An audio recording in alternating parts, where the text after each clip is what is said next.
We've got some viral proposals kind of gone wrong, inappropriate church testimonies, and a nod to the classic 227. All that and so much more. Stay tuned. You're tuned in to AfterBuzz TV, the ESPN of TV talk. Now, let the buzz begin. Welcome back, guys, to a Black Lady Sketch Show, Season 1, Episode 3. Third Bonaparte is always in the shade. I'm your host, Simone Thomas, and joining me today is my amazing co-host, the talented host, Miss Sade Spence. Why, thank you. I mean, just give it all to me. Give me more. We gotta give each other praise. Yes, two black ladies running a Black Lady Sketch Show today. Hello. I love it. Hello. Love that. How are you? Good, good. I mean, you know, our other two co-hosts, unfortunately, are out. They're having hot girl summers. I mean, it's fine. It's fine. And we're missing out, but it's okay, because we're here. We're having a hot Black Lady Sketch Show today. A hot Black Lady Sketch Show summer in the studio today. In the studio today. But it's going to be a good time regardless, and we're here to talk to you guys. Yes. Alrighty. What were your overall thoughts of this episode? I loved it. Mm-hmm. Honestly, I think as I'm watching the episodes progress, I think they're getting better. Yeah. You know, the first one really knocked it out of the park, and I didn't think it'd get any better than that. But I do feel by the time that we've hit this third one, I feel like it's just funnier. It was hilarious. Yeah. I also do feel like this third episode has taken an even more like forward-friendly approach, if that makes sense. It feels a little more like feminist and more progressive in that sense, especially throughout a lot of the sketches. I know we're going to get to talk about those soon, but I just felt like it had more of like a female-driven voice, and I was into it. I was here for it, and it was funny. I felt that too, especially when it came to subjects of dating, yes, proposals. We saw that in a couple of the sketches, and I felt like it was very heavy on talking about like just being an independent woman and not needing a man, especially if they're trash, like dump trash, garbage. Bye, basura, no longer. We're done. Yeah, but I totally felt that it was very prevalent, you know, supportive, and you don't need a man, but also breaking down like what it'd be like to have a man. Like, just because you're independent does not mean that you wouldn't like a man, and to have, you know, someone complimentary. Mm-hmm. He's not necessary. He's complimentary. Because you're whole by yourself. You don't. Exactly. It's not like a necessity. It enhances life a little bit. Exactly. Right? It's not a bad thing. Exactly. Can we get a hot girl summer clap for that? Yes. A hot Black Lady Sketch Show clap for that. Okay, so that is a perfect segue into the first sketch, which was a viral proposal. And the minute it started, the guy was like, and that's why I think Eminem, it's okay for Eminem to like use the N-word. And I'm like, okay, this is already starting bad. Problematic. No. Like, just a sign that he's not good. He's not the one, sis. Not the one. And she knew that. And she started to see people that she knew from her family. And she's like, even before she saw the family members, she saw people that she didn't even barely remembered from like summer camp, to that extent where it's like, okay, these aren't even close family members. Something weird's going on. We haven't spoken in 20 years. Like, why are you here, sis? Why are you in my presence, sis? Right, what's going on? So, come to find out, he's about to propose to her, knowing that that's not the man she wants for herself. Exactly. Her mom doesn't like him. Her friend doesn't like him. And, you know, if we even just take it back a second, what I found really interesting about this was the fact that he made the proposal once he lost his job. Right. Oh, and he quit his job to propose to her. Claimed to quit. I'm like, so you get a severance package or not? Right. Probably not. Just from the likes of what we've seen, I highly doubt it. But I thought it was just so funny because I felt like it was making fun of what proposals have turned into with social media. It's like a spectacle. Yeah. Can you top the next one? Exactly. And, like you said, the mom doesn't even like him, but she clearly said, Cheryl Lee Ralph, so funny. She said, oh, I'm going to be on YouTube. I'm going to be viral on YouTube. Yep.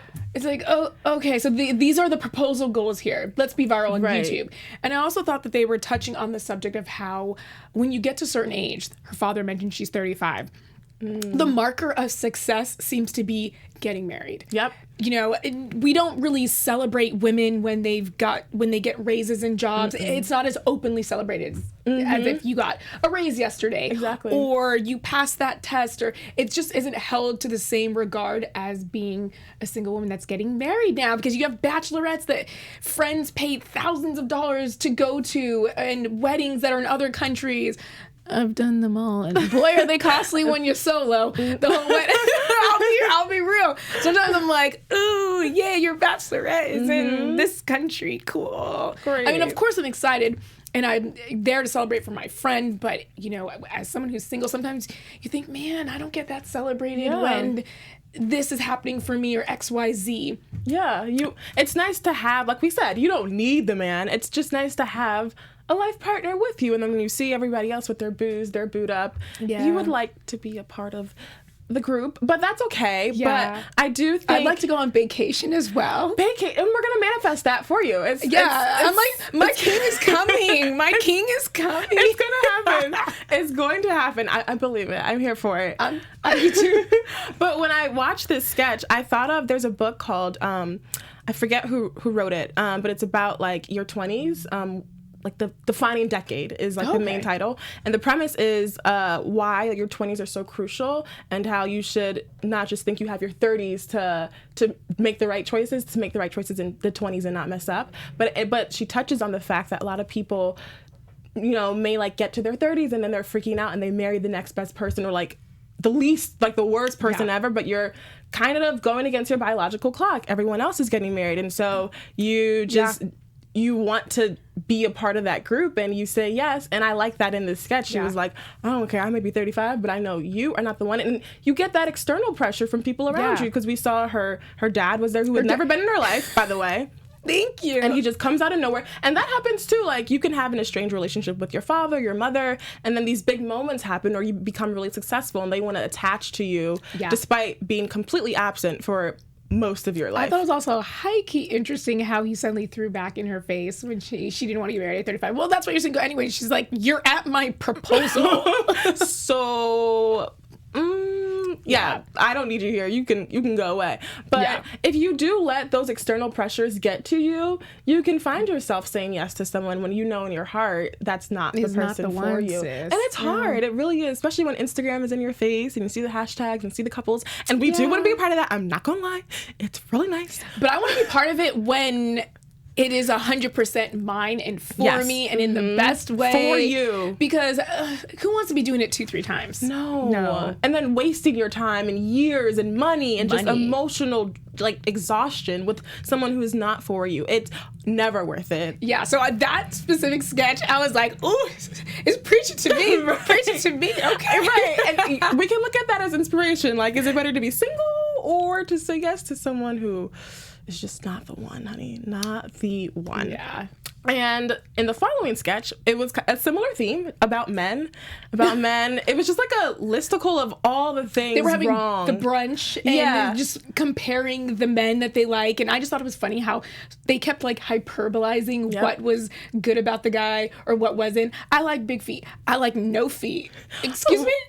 Two extremes, but if he's tall, he's a great guy. And then Quinta was like, no, the NBA. Prime example of the men you should stay away from. Exactly. And then it like also, what else did they list? They listed so many things, like guys, dumb guys that don't have home training. Quinta went on a date she went on a date with a guy who asked, she didn't want mashed potatoes. He asked to have her mashed potatoes on the side, and then asked for the to-go box in the middle of them eating, and then split the bill with her.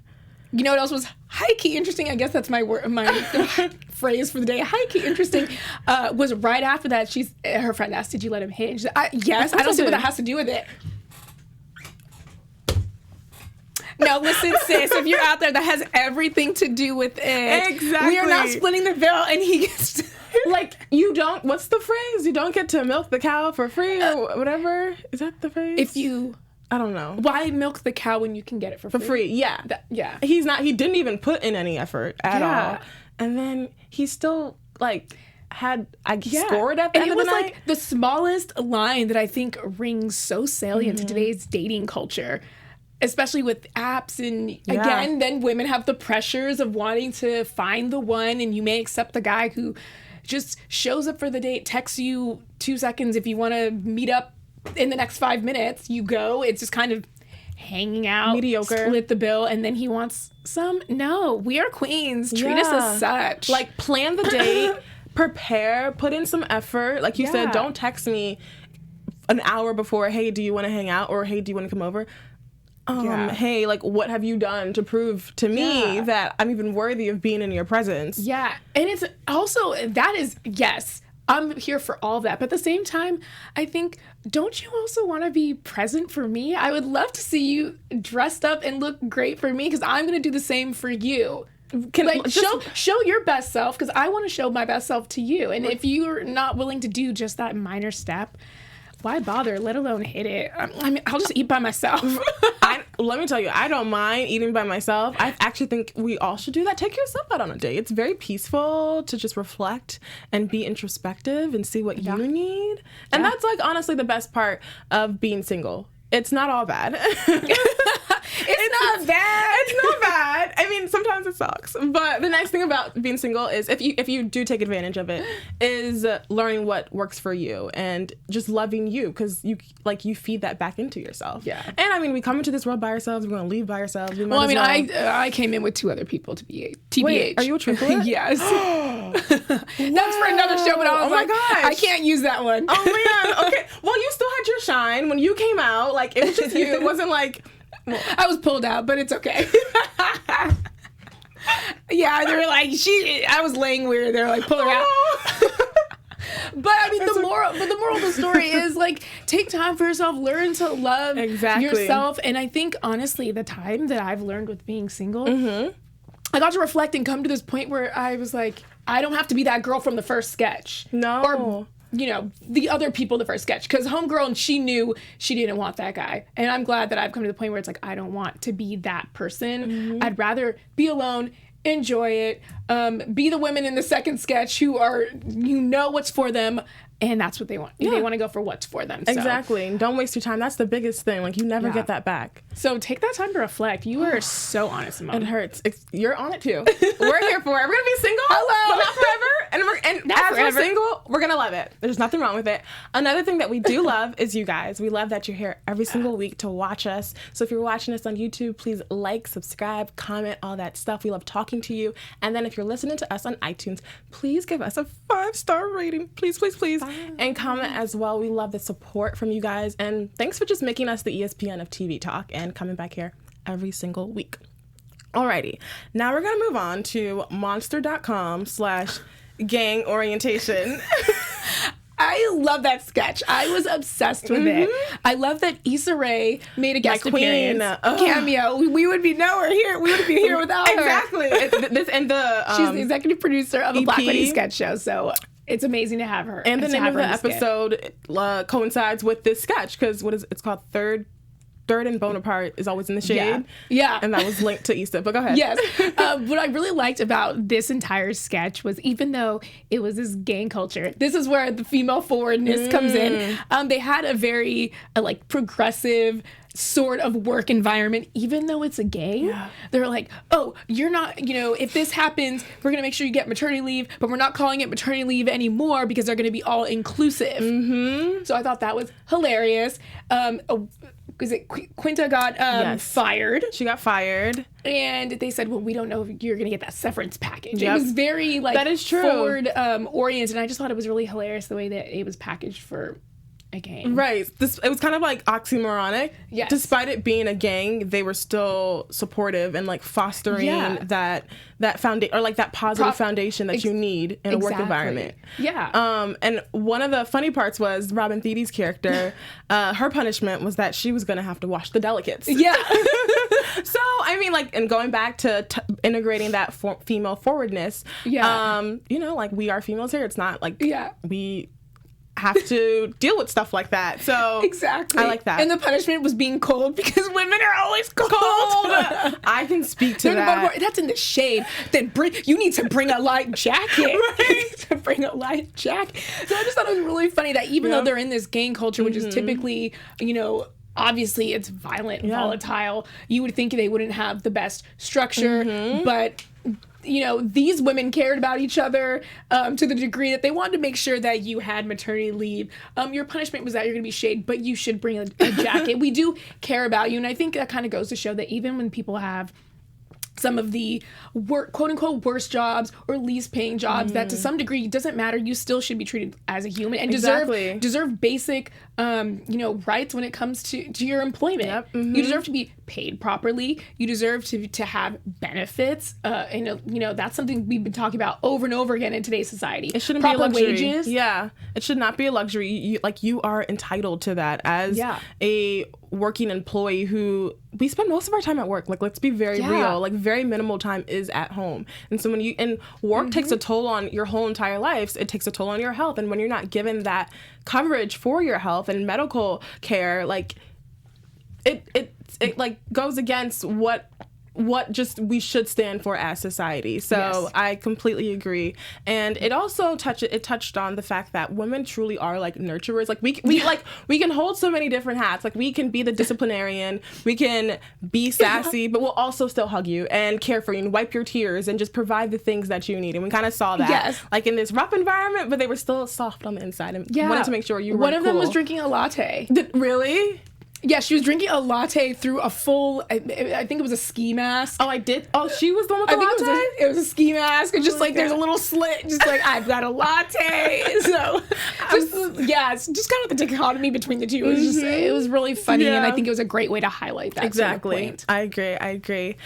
So to move on, we're going to go to the Hertep homecoming with Robin Thede. So we didn't see her in the second episode, but she came back in this episode. And this time, she was the maid of honor. And the bride was Miss Essence Atkins, who is a queen of, she's incredible. She's been around for so long. And she's always working and getting great roles. Yeah, is she in Ambitions now? Is that the new show? Oh, on OWN. I don't, is that the name? Is that the one she's in? But it's with Robin Gibbons. Yes, then that's Ambitions. Ambitions, yes. I was like, if it's with Robin Gibbons, it's in Ambitions. So she's constantly in new content. So good for her. I was excited to see her in this. It's funny. I keep getting surprised, I think, every time I see a new guest. Yes. Of course, I heard everybody wanted to be in it. And everybody that they asked said they wanted to be in it. And they were. There's just some people I didn't expect to see, and to see her was like really refreshing. Yeah. It was fun. I feel like if anyone, there's so many people who are deserving of being in the show, but her in particular, because she was in Smart Guy. Like we've seen Essence grow up, and she's been a steady actress and successful one. So to see her, I was like, oh yeah, we definitely should nod to her and give her shine. And she was a beautiful bride, but being embarrassed by her. I guess it was her sister. I don't even know if Robin Thede's sister, Hallie, and then Hannah, which I died because her name is Hannah, and she said, "That is your devil name. Your devil name is Hannah." And she said, "Ha," because those are the Caucasians laughing at you. Nah, because that is not your name. And I just thought it was really funny. Again, the Hertep returns and just turns everything upside down and makes every little last thing from your name to, I know, place settings have to be divided somehow. The smallest thing is problematic and goes back to the colonizers and how they've ruined everything. But what was quick to shut her up was losing her inheritance. Yeah, and then saying that sit your 5% down, or 5% down. 5%. Sit your 5%. 100% down. Yes. Yeah, that's it right there. Sit your 5%, 100%. I said 5%? 5%.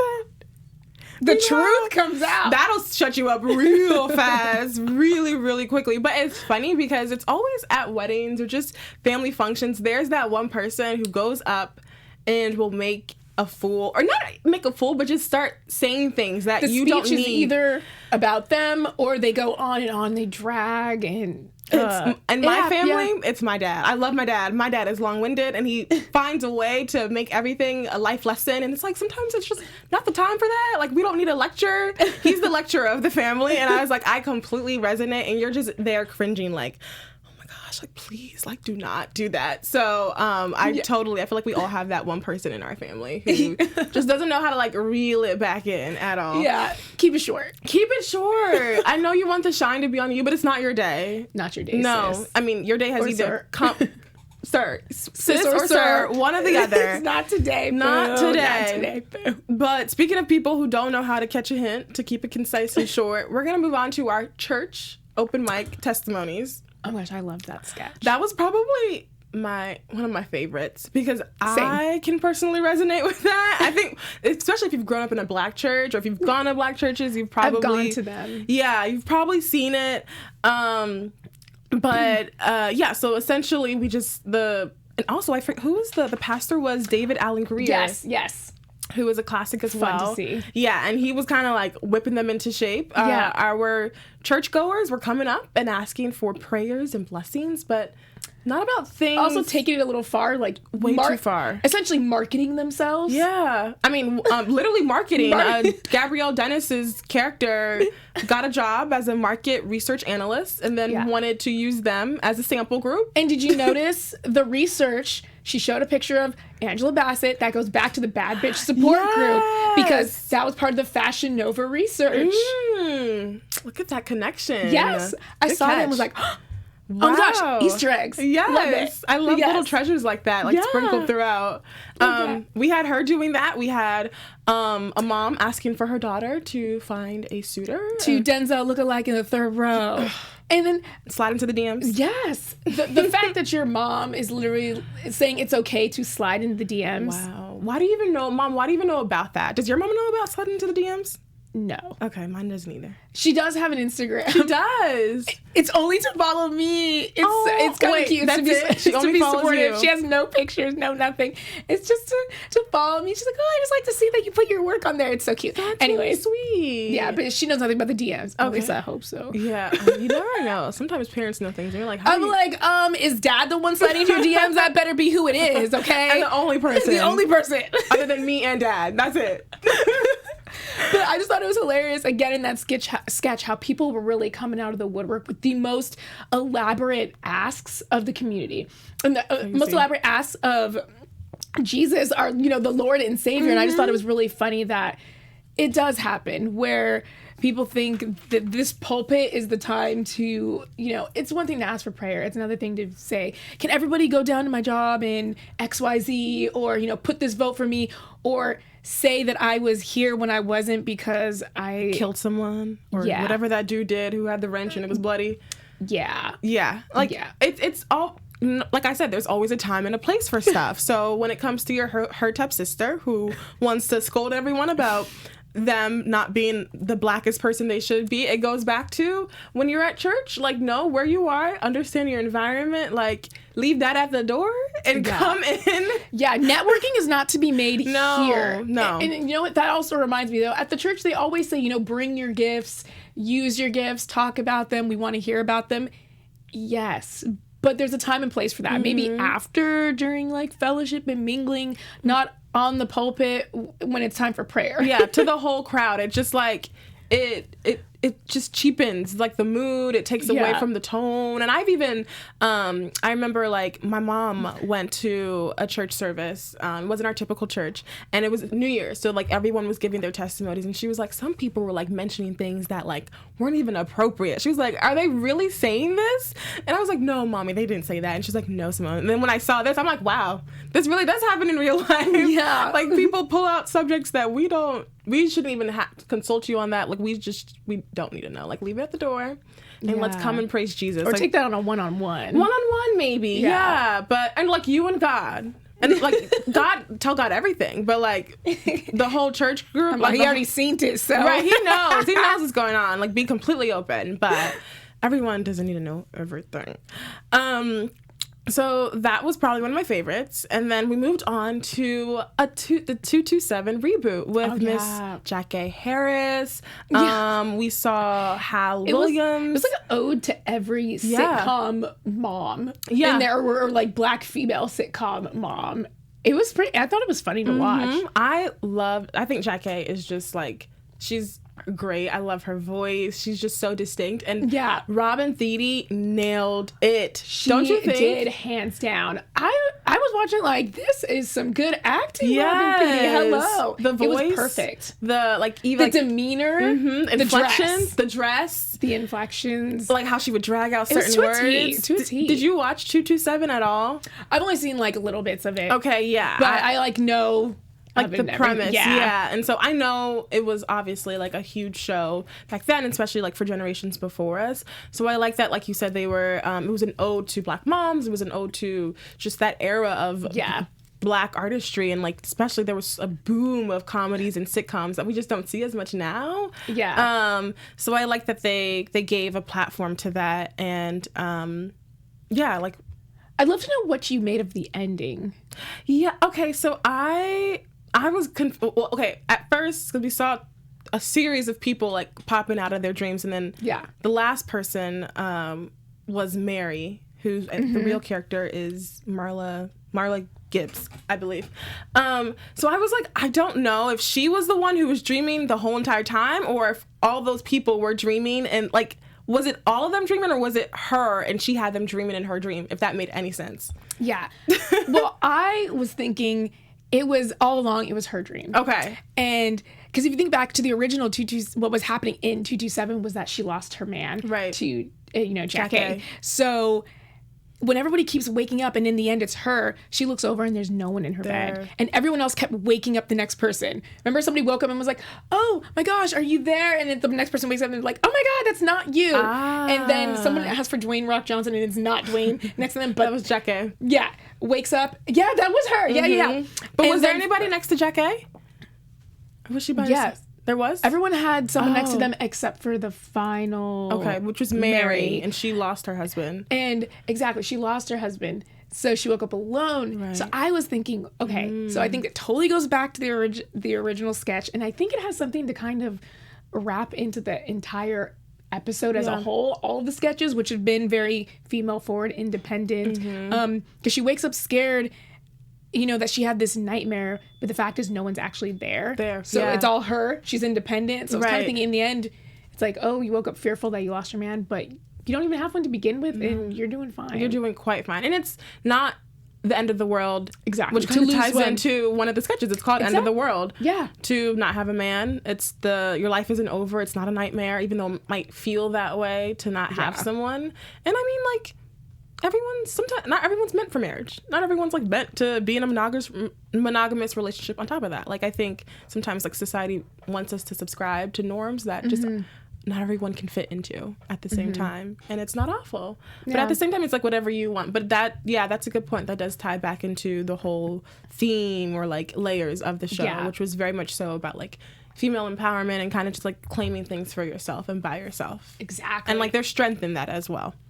Yes. Okay. Hands down agree. I totally saw that. Okay, cool. Well, that wraps up all of the sketches. Yeah. We covered all of them. I hope you guys enjoyed that. So now we're going to move on to our special segment, which is called All Hail the Queens, because we keep seeing... All hail. We keep seeing queens week and week and week, time and time again. And, I mean, the four main women are queens, but today we are going to highlight Miss Jessica Williams, who is one of the two dope queens. Hello. Along with Phoebe Williams. Robinson. Jessica Williams. Oh my gosh, you're right. You know what? Phoebe brain Robinson. farts happen. I know. Thank you. Thank you for that. Too much queenness going around. It's just too much. It's just too much. But yeah, so she's in Two Dope Queens with Phoebe Robinson. She was recently in Booksmart. Yes. And then she was also, I mean, this blows my mind that she became friends with J.K. Rowling and then ended up in Fantastic Beasts. So talk about like goals. But how it happened, it was very serendipitous. Like they actually hit it off and then that. Yeah. So they met somewhere first. I can't remember. I think it might have even been online where she tweeted her first. I'm trying to remember. Either tweeted or met somewhere. Then they actually coordinated to meet in person. And I think it's when when Jessica was in the UK. So they met up and actually like had dinner and talked and just traded stories. And then after dinner, they like hung out, I think in Jessica's room or she went maybe to her JK's, house? I think it was JK's room. Okay. And she showed her videos of Solange. Like she showed her music videos. I love and that. she said that they just talked about like the culture of the videos and that J.K. Rowling just really loved it and that she just talked about how much she loved Harry Potter then she got a cameo in Fantastic Beasts. That's the way to do it. She wasn't even like it doesn't even sound like she was trying to get something out of J.K. Rowling. She probably maybe dropped the line once, put it out there. Yeah. And but she was authentically herself. Yeah. And it worked. Well, that's what I love about her as a comedian. And I think that's what makes her show, Two Dope Queens, so, which originally was a podcast and then became a show. Then became a show on HBO where you can watch a Black lady sketch show. But yeah, the two women were just so authentic. And, as a podcast, they're just having a conversation the entire time, talking about their boyfriends, talking about Black troubles, talking about Black girls, white guy troubles, like just all the struggles. And it's just brilliantly done that way. Yeah. It's so authentic. It feels very relatable, like one of your girlfriends. It's not too contrived. And that's what drew me to Jessica Williams was in the very first time I ever saw her was in her Netflix film. The great Jessica James. Jessica James, yeah. I love that. And it was cute. She was just so, like, I felt like she was like a girl like one of us. Like, her life wasn't perfectly, like, I love a good rom-com. I felt like she was playing herself. Yeah, like she was playing herself.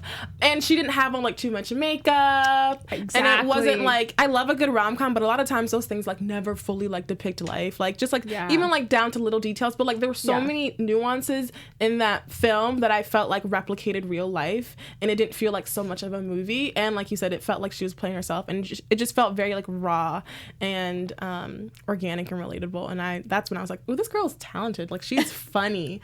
And then ever since then, I've been following her. Yeah, I mean, she's just had such an amazing career. Like before, she worked on one of the political shows, and I can't remember. She was like a correspondent. She was the youngest correspondent on the Daily Show. It was the Daily Show, right? In 2012. Yeah, and she was just hilarious on there too. And I think she just brings this like natural authenticness about her, and I think it also helps a little bit that she's a little on the like kind of weird side. And I mean, not everyone can be quote unquote whatever. Yeah, cool or sexy or whatever is typically cool or typically sexy. Is that she like leans into I kind of like weird stuff, or I'm different, and she just leans into it, and that's what makes her funny and so creative. And I think that's why she resonated with me, because like I feel like I'm weird. Like I feel like we're all weird in our own right. Everyone has their own weird thing, or like whatever makes you nerd out about. Yeah, like that's what you nerd out about. And that's why Awkward Black Girl was such a success, because you're almost like praising that thing that people want to make you like marginalize you for, but uplifting that and making it like a cool thing. I loved that about Awkward Black Girl. I think that is hands down why it was so received so well, is because the ones who aren't typically as sexy or funny or whatever the main muse is of what a Black woman should be, if you didn't fit into that box, it's like you were the awkward Black girl, the one who raps all the hard lyrics in the mirror but doesn't do it outside. Let me tell you, that is me in the car. I've had my bathroom moments where I'm like jamming or like doing some weird stuff in the mirror. No one's there, but I've been there, and I'm no shame.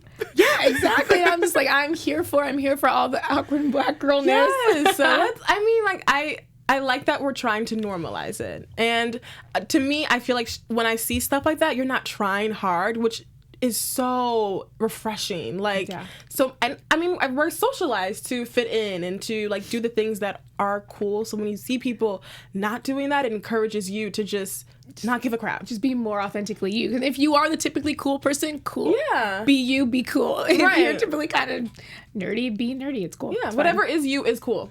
I feel like that's the lesson, and that's what we like about Jessica Williams. So you're a great girl. Love her. Alrighty, now we're gonna move on to news and gossip. Yes, which fam. You're gonna take over. News and gossip. All right, so into the news and gossip, fam. So I want to break down a little bit about Robin Thede and her background. So I was watching a little clip of an interview with her on E! News. Turns out she used to be an E! News correspondent. Did you know that? I did not know that. How long ago was that? Oh my gosh. Well, I didn't check the year, but let me tell you, it looked like it was filmed on VHS. Okay, so it was a little grainy. And she sat down with Denzel, and when they showed that clip in the actual Today interview, they talked a little bit about what happened at that moment. And she said what brings this all full circle is when she initially was having dinner with Issa Rae to create a Black Lady sketch show. Their dinner was paid for by Denzel. Wow. He just happened to be there and just paid for it. Look how things come full circle. Exactly. I mean, I think here's the thing too. Let me interject. I totally forgot to mention this. That in her junket interview that they aired from the past, that looked like it was on VHS, he told her, you're like an actress. Ooh. Even though she was interviewing him, she's like, yeah, you're like, you got like acting chops, like you're an actress. no way he told her that. Yeah, and then bring it to 2019. He's, giving them dinner in a Black Lady sketch show, pays for their dinner, and then she's essentially acting in this show. Wow.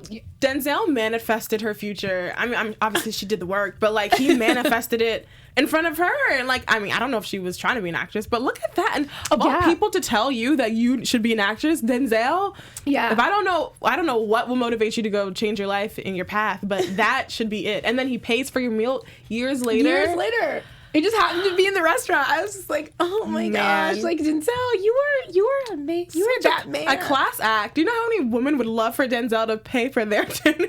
Yeah. And he's just doing that out of the goodness of his heart. Yeah. Like, so supportive, so great. He's just like a great human being. Yeah. Great actor and great human being. And like, devout family man. I know. I'm into that. Oh, and treats women well. Yes. Yes. Now, what I also want to break down a little bit is I've been going through Black Twitter, which is my normal Twitter. Yeah. But I wanted to see what was kind of the reception of a Black Lady sketch show being the first female-led comedy show, a Black female-led comedy show to date.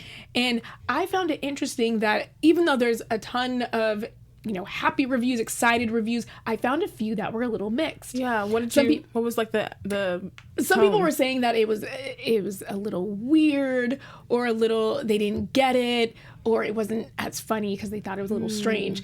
And I think it literally circles back to what we were just talking about, is these are, women that are leaning more into their, their own sort of comedy, be it awkward or be it mocking their own size. And I think it also takes a very, again, female forward look at comedy. So yeah, they're going to deride men a little bit, and maybe men aren't really here for that. They've had so many sketches where they've talked about like, this man wants to propose and he quit his job or lost his job. We don't know which one still. So I found that there were some mixed reviews, and I think that was one element to it. It's because they're leaning into how authentically them they are, be it awkward, be it strange, and be it more female-led. So they're going to talk about issues that sometimes men don't like to hear. Men don't like to hear that women are sometimes being more independent, or they don't need you, or whatever they want to, whatever we want to talk about. Exactly. Maybe you're not here for it, and they don't want to hear that they're being mocked at. That's interesting, because last episode and last after show we discussed, because one of the sketches was about being Black and how they didn't always align with the stereotype, and the whole point was being Black isn't a monolith. And I think you mentioning that, the fact that some people didn't really connect with the show, or they found it kind of weird, and it's because they're putting a platform or a pedestal for the weird, awkward Black girls, and that's one form of Blackness. It's not always going to be like the angry Black woman that they've painted a lot of Black women as, or it's not going to be the sassy one or the funny one, or just like whatever caricature or token item you want us to be. Like, I wanted to touch on that. I also felt like this is also very smart comedy. It's not going to be super in your face. It's not going to be really, not all of it is so obvious, like laugh out loud funny, which sometimes tends to err to being a little more caricature-like. And yeah, that's funny, but sometimes I don't always want to see that. And that's typically the roles that have been given to us in the past, are the ones that don't highlight the smart part of us. So now that we're making it, let's be smart about it. If we feel like it. Especially if we're gonna be the females who are like opening up the road, like the paving the way for this. It's gonna be intellectual. So like set that caliber. If you and I think with those mixed reviews, if you don't get it, keep watching it. Like give it a shot. Yeah, it is funny. I think maybe you won't get all the sketches, but there are sketches I think that are there for everyone. There's something that you can identify with. Especially if you are a Black person, there's something you can pull from this. Like we've like the church testimonies, or having like there's something that all of us can connect with. So I think people just should be a little bit more patient and like empathetic. Yeah. And I mean, don't get me wrong. There are tons of tweets like flowing in with people just loving positive. the show and praising it. Yeah. And there was just a few that I thought that really stood out that found it just weird, if anything. But, you know, to even just one more point on that is, even if you look at comedy that's done by white comedians, there are strange white comedians, and then there are some that are more on the crude humor side, crude humor sex side, and everything in between. So to be a great show, it doesn't have to be on the nose for everyone. Exactly. I mean, there are many different types for white comedians, many different types for Latin comedians. Why not for Black women? And we can have some of that integrated throughout the show. And we do. Like, some are a lot more obvious and others are a little bit more subtle, and you probably have to think a little bit more. It doesn't always have to be like the same vibe. And I actually think that's good, because then it speaks to all the communities that are watching. Not everyone's gonna identify as the awkward Black girl or as the really like loud or stereotypical person that they like to paint Black people as. So it's a mix. It's eclectic, and I think it's touching on that as well. And it should be eclectic to resonate with all the different demographics. Yeah, definitely. And one more thing we got to get on this gossip train is EP Issa Rae had a yacht party. I think it's her third one in a row. It's gonna go down like in history. I mean, it already is a big deal. It's like hashtag yacht shit. I want to be invited. Like, that party. So everyone in young Black Hollywood is there. Basically, everybody, the cast of Dear White People, DeWanda Wise from She's Gotta Have It, Spike Lee's Netflix romance. Everyone was there. Ryan Destiny was there. Gabrielle Union. Gabrielle Union was there. Old cast members from Awkward Black Girl, the web series, was there, and they looked like they were having the time of their lives. Obviously, the cast of Insecure as well. Miguel performed. Okay, did you hear how he ended up performing? Yeah, he was like eating food, and then he heard his song come on, and he hopped up and just performed. Talk about an impromptu, meant to be moment. Talk about lit. I'm here for it, and he sounded amazing. Like, it clearly wasn't prepared. Like, he just hopped up. That's how you know he's a good singer. He's clean vocals. And you know he was having fun, because it wasn't like, oh no, Barbie. It's like, I'm down to do it. A free show on a yacht. Like, everyone just looked like they were having the absolute best time. And I was just thinking, Issa, if you're watching this, I would love to come next year. Issa, both Sade and I would love to come. You know where to find us. I just want to be in the presence. I will not bother you. I will be over by the food table and just enjoy myself. We just be happy to just be in your presence and everyone's presence and just having a good Black time, right? A good Black time. I'm here for it. Alrighty, guys, that is it. Thank you for joining us. I'm your host, Simone Thomas. You can find me at Simone A. Thomas on all social platforms. Where can they find you? Yes, I'm Sade Spence. You can find me across all socials at Sade A. Spence, SadeASpence. Perfect. Thanks, guys. See you next week. Bye. Our founder, Keven Undergaro, and me, Maria Menounos, would like to thank you for tuning in to AfterBuzz TV. Remember, we're not just the first, we're the biggest in the world, and we're the only destination for all your favorite TV shows. Whatever you crave, we've got it. So go to AfterBuzzTV.com and check out our lineup. Buzz you later. The views expressed herein are those of the hosts only and do not necessarily reflect the views of AfterBuzz TV or its owners or principals.